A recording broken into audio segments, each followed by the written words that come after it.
বিসমিল্লাহির রহমানির রহিম। সুপ্রিয় দর্শক, দেখুন কত সুন্দর দেখা যাচ্ছে আমাদের সেই ধানের ক্ষেত।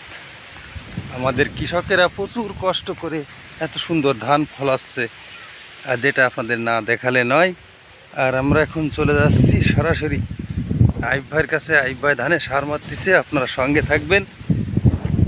এত সুন্দর ধানের ফলন আমাদের এই সোনার বাংলায় ছাড়া আর কোথাও দেখা যায় না।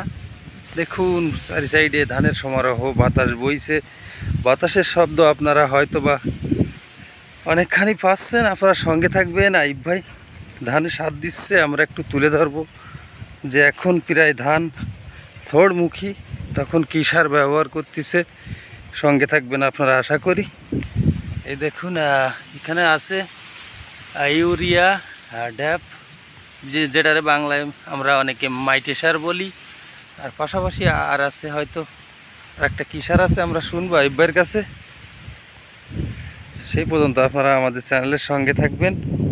আপনারা প্রতিনিয়ত আমাদের ভিডিও দেখতেছেন, শেয়ার করতেছেন, আপনাদেরকে লাইক দিচ্ছেন, কমেন্ট করতেছেন, এজন্য আপনাদেরকে অনেক অনেক ধন্যবাদ।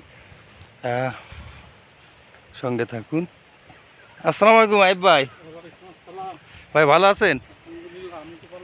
ইনশাল্লাহ আছি, আপনাকে দুয়াই। হ্যাঁ ইনশাল্লাহ ভালো আছি ভাই। আপনি আজকের ধানের তো থোড়মুখী না প্রায়, এই শেষ সার মারতেছেন? কি কি সার মিক্স করে দিচ্ছেন এই শেষ মুহূর্তে? ফসফেট, পটাশ আর ইউরিয়া না? তা এই ধান কি ফুলে বাড়ে যাবে মাসখানিকের ভিতরে? আশা করা যায় না? এটা কি বুলাক বলে? আমন না? ফার্স্ট বুলাকের পরে যে আমন হয়, তাই তো? এ কাঠাপতি কেমন ফলটা হয় ধান? ওই 1 মণ, 1.5 মণ। 1 মণ, তাই তো? মানে 1.5 মণের মতো হয় নাকি? হয় না? হ্যাঁ, বেশি ভালো হলেই হয় অনেক সময়। এটা কি ধান লাগাইছেন? এটা হচ্ছে BR10।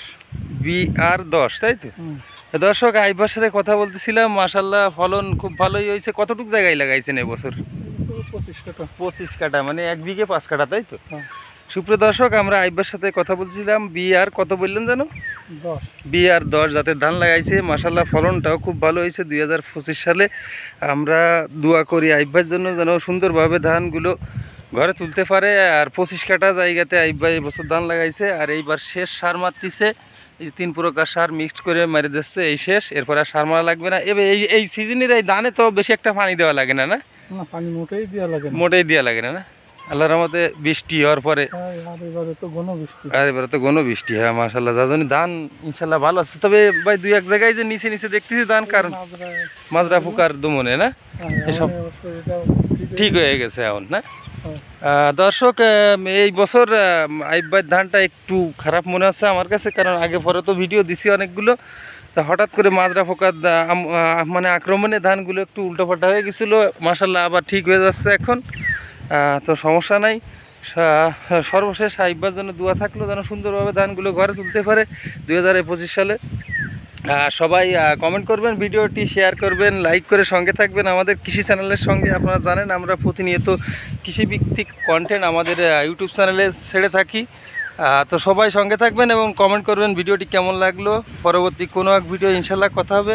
আর আপনারা যারা কৃষিভিত্তিক কাজের সাথে জড়িত, তাদের যদি কোনো প্রশ্ন থাকে অবশ্যই কমেন্ট বক্সে লিখবেন। আমরা আশা করি সঠিকভাবে উত্তর দেওয়ার চেষ্টা করব, কারণ আপনারা জানেন আমরা সরাসরি কৃষকের কাছ থেকে তাদের মুখ থেকে সত্যটা তুলে ধরি। আমাদের ভিডিওয় কোনো অসত্যর আশ্রয় দেওয়া হয় না। সেজন্য আপনাদের জন্য অনেক অনেক দোয়া থাকলো। আপনারা যারা কৃষক আছেন, আপনারাও যদি অনেকেই চান যে কৃষিভিত্তিক কন্টেন্টে আপনাদের ভিডিও তুলে ধরি, তারা অবশ্যই আমাদের সঙ্গে যোগাযোগ করবেন, কমেন্ট করবেন। আশা করি আমরা আপনাদের কাছে পৌঁছায় যাব। তো সবাই ভালো থাকবেন, সবার কমেন্টের আশায় থাকলাম। আজকের ভিডিও বিদায় নিচ্ছি। আল্লাহ হাফেজ।